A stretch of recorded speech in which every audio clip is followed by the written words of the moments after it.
could certainly see Volskaya. It's out there. Maybe once more Braxis. Here we go. Let's see. Okay, It's it's going to be BOE though. Way to kill the hype. We were wrong. We have 50% chance of getting it right. And it is going to be out of field, and I think this map works super well with Franco's Tracer. It is so easy to roam around. It's a smaller map too. So I think we are likely to see that Tracer again. It's kind of surprising that Ace is not banning Tracer at all. It may just be easier to just ban that Tracer and then try to force them away from that kind of utility comp. They banned Uther in Game 3, which was kind of a weird pick to me. Yes. Given the proclivity of both supports in these teams to obsess over Rhaegar. But, you know, ended up being okay in the end for them, obviously with the comp they chose. And let's see what happens now that we're going to this completely different style of map. The first time we have a 2-lane map in this series, and we've seen, with the exception of Game 3, priority of Falstad. Game 3, we saw priority of controlling lanes via roamers on both sides, Tracer, Zeratul, and Valeera. 3 roamers in one game, Valeera being the counter to those two on the side of Feliz. So now it's going to be, Soul Lane is really solo. It's a 1v1 matchup. There's not going to be as much roaming, there's not going to be as much ganking or picking. And, you know, Malthael, the Malthael pick that Ace has really been liking, having Witcher on that hero, more relevant on this map for the bullying and for, of course, percentage-based damage on the Immortals. Of course, and a lot more mage possibility from the poking. Li Ming even higher than lots of cooldowns or Jaina here. 2 seconds on the clock. It is going to be, seems like Hanzo brothers banned again. Greymane not really the most popular one today, only once played. Get the feeling this is going to be an insta-lock Blaze. Who would have thought Blaze would have actually risen up this high so quickly? People just really figured out his stun is incredibly with the powerful. And it's also because Tracer has been climbing up so hard, and Blaze is a great counter against that pulse bomb. It also worked out for Blaze to be this highly into the draft in the meta. So you can see Gamey on screen here, formerly known as Kill Them All, a player in Open Division for the first few seasons of its existence in Korea. Will he lock in the ETC here? I think he should. You know, a player who's, as we talk about this, they lose this map, will be in 8th place. This is his first time to be able to play in the pro scene outside of Power League, which was actually considered a pro league by most Koreans. It was not OGN's league. It was not affiliated with BlizzCon. But he locks in the ETC again. It's been his best hero since he moved off of Soul Laner. Oftentimes when it's paired up with Malfurion, some teams actually go, especially Blossom with Gondar, just go for that Garrosh, because that armor plus the healing from Malfurion works together very well. But of course you don't want to give that Blaze ETC to the other team, but if you have Garrosh, it puts the pressure against that ETC oftentimes. That draft works very well if you end up banning Blaze, but not this case. Garrosh is left available, he's going to be locked in. With the Uther, interestingly enough, not the Rhaegar. Remember, very bad win rate for Liu on the Uther, 1 and 6 going into this. Versus his Rhaegar, which is 3 and 6 at the moment, so quite significantly better. Again, just picking what they think is more meta rather than trying to stick to, I guess, what you could call comfort picks or preferential picks for the team. Now, this is a really tough ban for Ace because there's not a lot of DPSs that you're thinking, okay, 100% they're going to pick this, right? If you want to go all the way to full series and come back into this game and win, Tracer seems to be the best bet right now. Yeah. I think another strong ban, I wasn't thinking towards the Zeratul specifically, but they have been scared of it in the past. I was thinking a Gul'dan ban would have been really strong too, given the fact that this game is probably going to go a little bit longer, and they need poke. Li Ming is another strong potential. Obviously, this is, I think, a very good moment to ban a Greymane for Feliz. We have this DPS-less game. Wow, they're going to ban the Tracer. Could have, I guess, left Tracer Tyrael, which would have been the trinity of Tracer, so I guess this makes more sense. But this leaves Greymane open. Ace would be foolish to not take the Greymane here. So powerful. They're so great for the map. making them choose Greymane because they already have Gyarados. When Greymane comes in, they can toss Greymane over to the other side, so it makes it harder for him to come in. That's why they banned the Tracer. Okay, or they can go around with the old comp, maybe even bring out Tychus instead of Vala here. But you still need at least one to run for that Immortal, even Artanis. I think what you can do here is they're thinking about Malthael, obviously, one of Witcher's comfort picks and very powerful for the map. I think you could forgo that, take Tyrael instead, bring Greymane, and just have a team fighting comp against mages, because Feliz is going down the mage path, right? They're not going to have dive. Yeah, I like this a lot. But they can pick Tyrael last now, because obviously for Feliz they can't pick it. But now you have the dive comp. You're looking towards Malthael for the soul lane dominance. And I was saying Tyrael Malthael, or sorry, yeah, Tyrael Malthael, but I'm really thinking, obviously, Tyrael's the last pick, because if they didn't pick Greymane, then that would totally ruin everything, and Feliz would take it. So now Feliz has to play mages, but mages are weak against Greymane if he can get into position correctly. Malthael works well with Tyrael. He dominates the lane. Tyrael can mitigate all the mage damage. And you have the best dive comp versus a pretty floppy, lopsided mage comp from Feliz.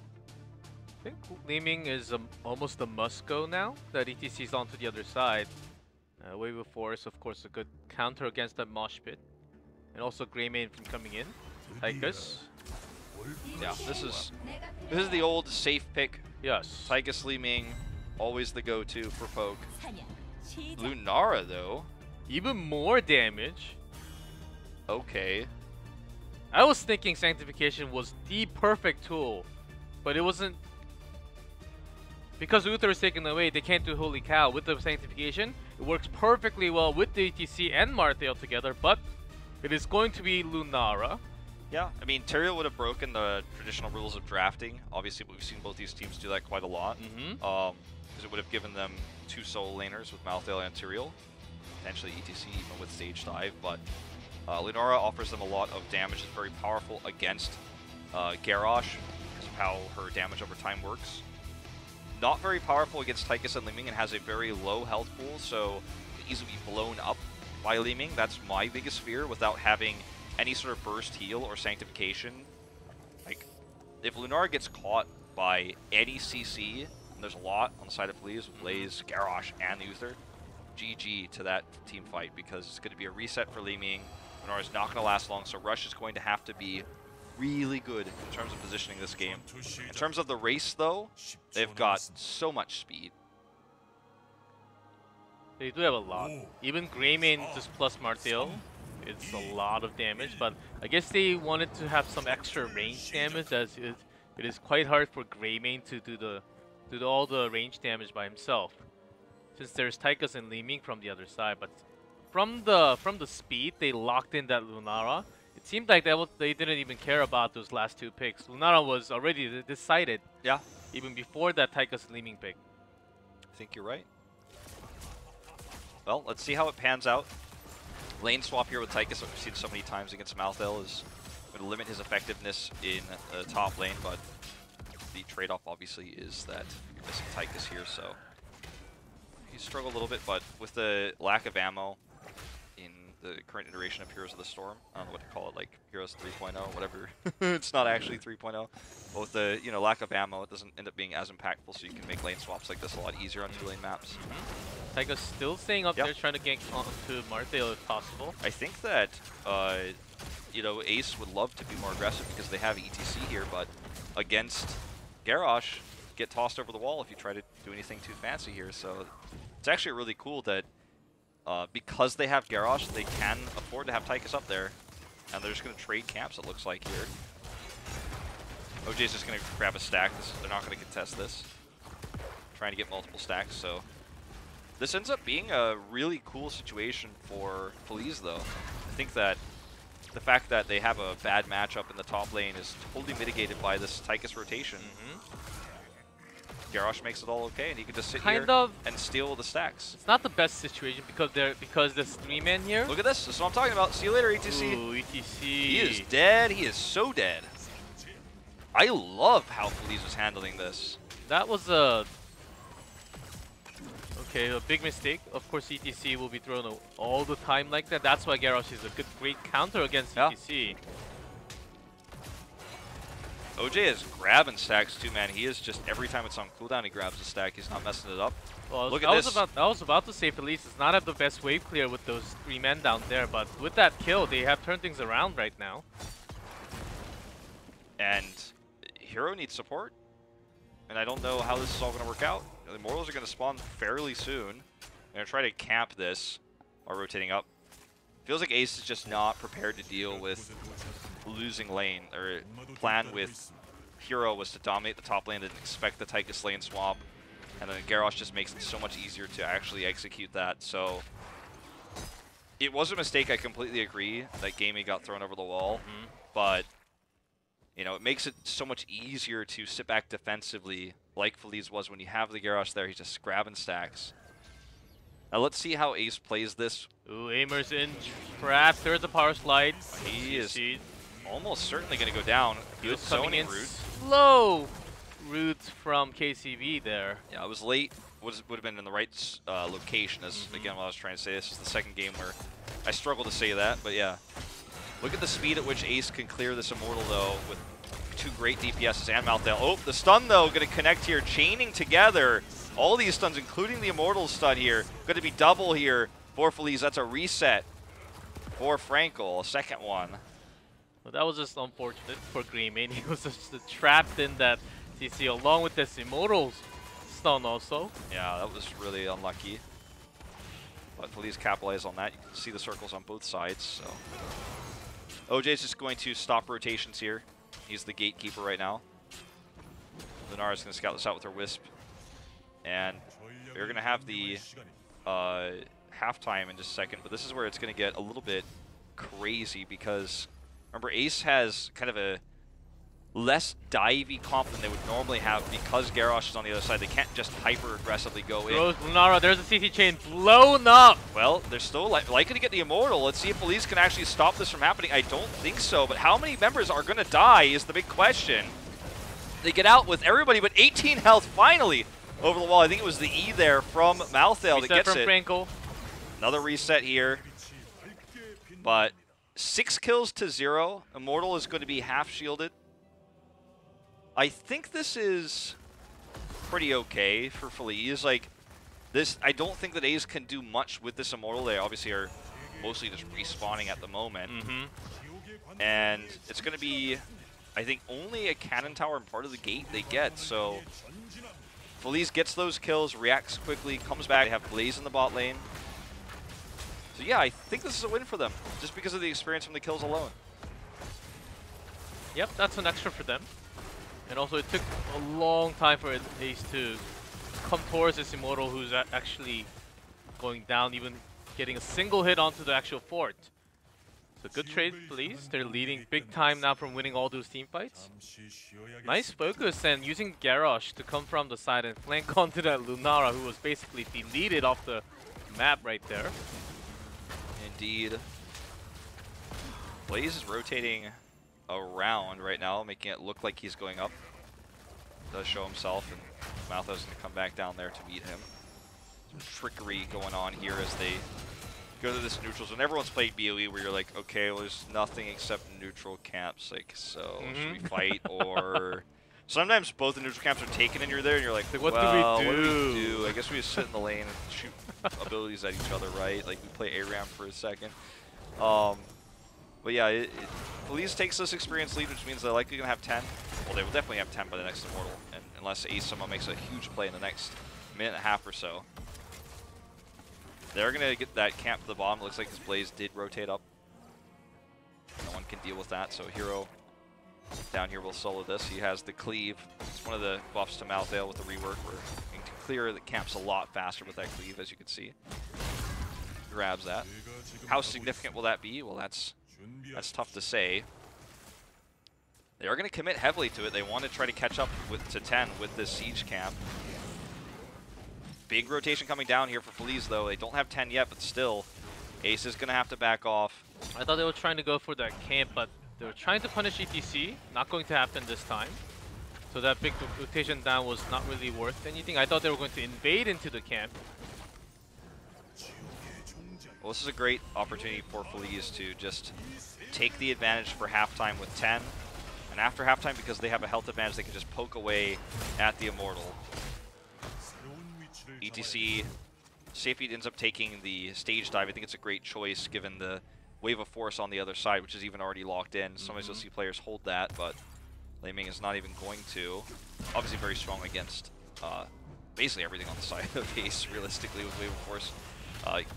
Mess up Lunara's positioning. Can't contest without 10. They just soak. They have Lunara doing as much damage to the fort as possible. Now they're just going to try to deplete some of these shields. Mosh pit is possible. I think it works well with the bunker, I would say. But sometimes it creates a funny situation where everyone goes into the bunker and then you just press that mosh pit right after and then everyone's trapped in there. And I think that would be the only chance that he is looking for if he locks in mosh pit. Curse Bullet as well coming through here with the cocktail build that Greymane has chosen. I was thinking last right with Curse Bullet with Lunara. I think they had enough damage, but it is going to be Tormented Soul with so much dive too. Okay, so that's why ETC is staying top. It's an opportunity for them to try to catch up in experience, but this is going to definitely be a very, very damaged, if not dead, fort. Bunker being placed here. Cleanse also used. Yeah. So much damage coming out from Rush's Thornwood Vines and just his auto attacks in general. There's the cleanse on the side of Ace. But yeah, this fort goes down easily. They're going to be able to poke this keep wall with Li Ming. Frankel is just chasing them away. Good dodges by every member of Ace.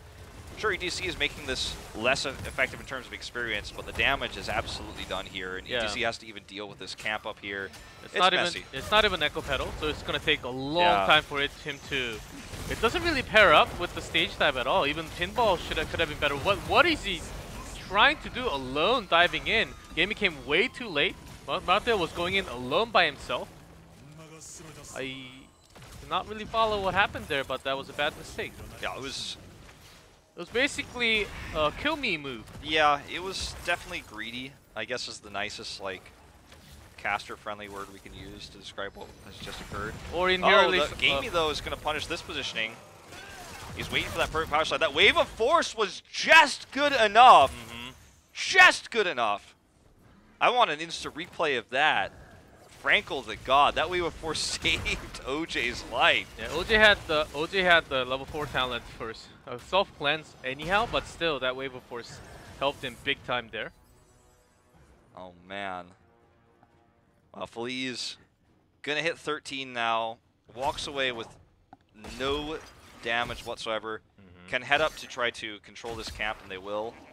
Hero has to leave. He knows everyone's coming because the Wisp saw, as you can see. If he ends up dying again after that death. Well, I don't think his teammate will be happy at all. I think it was a big shot calling miss. Maybe the stage dive came in the second too late. That could have been a reason there. You know those Hero League when you try to team fight and then one of your teammates disconnects and then it becomes AI for a second and then he ends up dying? I think that was the moment. Definitely feels reminiscent of that for sure. Oh, this is a very strong push with the Impalers here that will very likely cause him to lose this fort with no minions for Ace. Basically, Frankel could just constantly chuck out his missiles and orbs.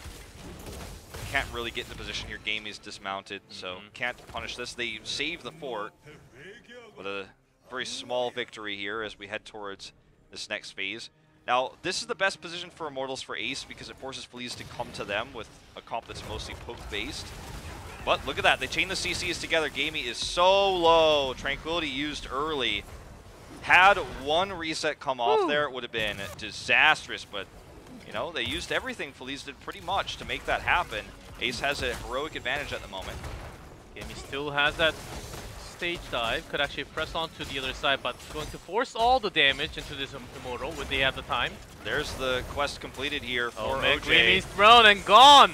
Yeah, that was a great pairing. The stun into the toss here. That's half the damage gone. Obviously, now Feliz can just push their way through and toss abilities at this Immortal. Rush barely gets out of dodge there. But that means that Feliz should now just work on this Immortal. Gamey needs to be careful. He does not want to be the next toss target. Avoids that stun. Oop. This is a very aggressive play from OJ. He's got all that armor, though, but look at the damage coming through from Malthel. Bunker countering a lot of that. Gamey with a really nice stage dive here to reposition. Good face mount, but it's just not enough damage now that Greymane is dead. He's coming back, but it's too late. Divine Shield perfectly used. Still Gamey's available. dead. And Aimer May does not actually go down with the Odin. Okay, halftime just now being used. Looks like Franco got that last shot there onto Rush with his reset. But, you know, halftime here does give the position back to Feliz finally there. Don't have to poke so riskily. They got the kills required to win that fight. Now they can just come back and sit back and enjoy the show. Even Franco went home to get his mana back because he was at 0 after that kill onto Rush. So Tranquility, was it the right choice? I think Twilight Dream, well, it was going to be burst damage with CC from Feliz anyhow. So I think Tranquility could have been a good saving tool for the team in the other term. Providing that silence, maybe canceling some of those CC so your teammate can survive. I think that was a better choice here, but Ace really making some questionable decisions at 10. Yeah, I mean, it's a tough call to make either way. Tranquility helps, you know, deal with the slower damage coming out from Tychus, but not so much Leeming's burst and all the CCs. It's not really useful when you get CC chained like that. Their problem from the beginning of the game was getting picked off by Garrosh just tossing over all his teammates all the time. Yeah, I mean, they lost the early game with a comp that was designed almost purely to win early game and then win the first Immortal. So we're gonna have some trouble now. Odin is popped. This keep is not long for this world. Tons of damage coming through from Lunara, but just not enough for a kill, unfortunately.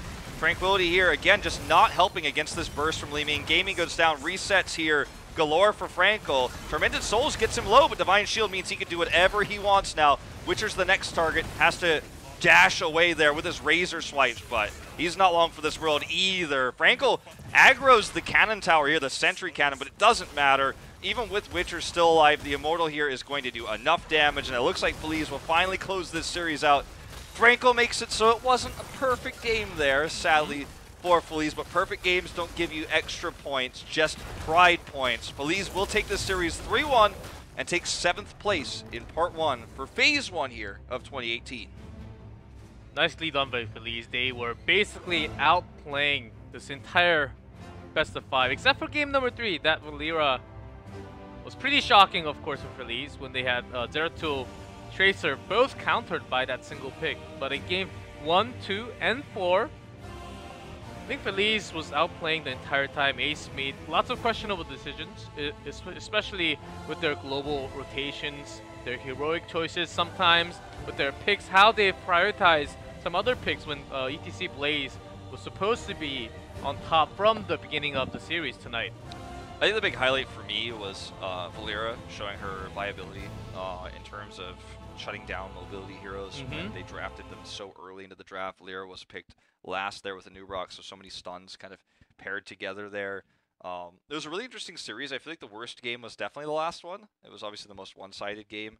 But there were a lot of cool things that we saw attempted by Ace. The Zarya draft was well executed.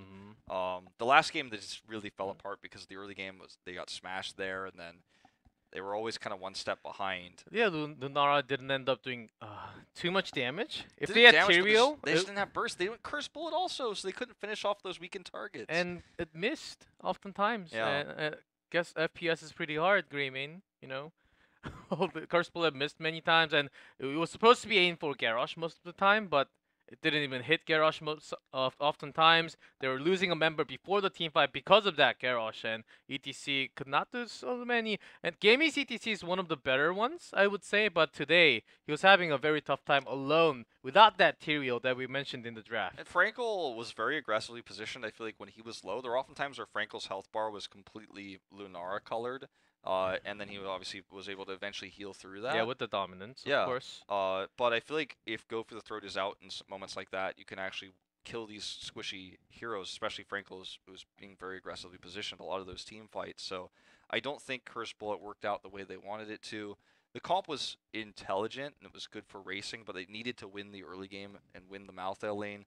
The lane swap with Tychus with the Garrosh in the bot lane, which should never have gotten a kill, but always being able to threaten a kill meant they couldn't really push that lane as hard as they wanted to with a 4v3, was pretty intelligent on the side of Feliz. So both these teams really showing up to play today and actually giving us a better series than I thought we were going to see. I feel like I learned a lot about these teams, and I learned a lot about Valera especially. So pretty well done. Yeah, good counter. I think a 0-2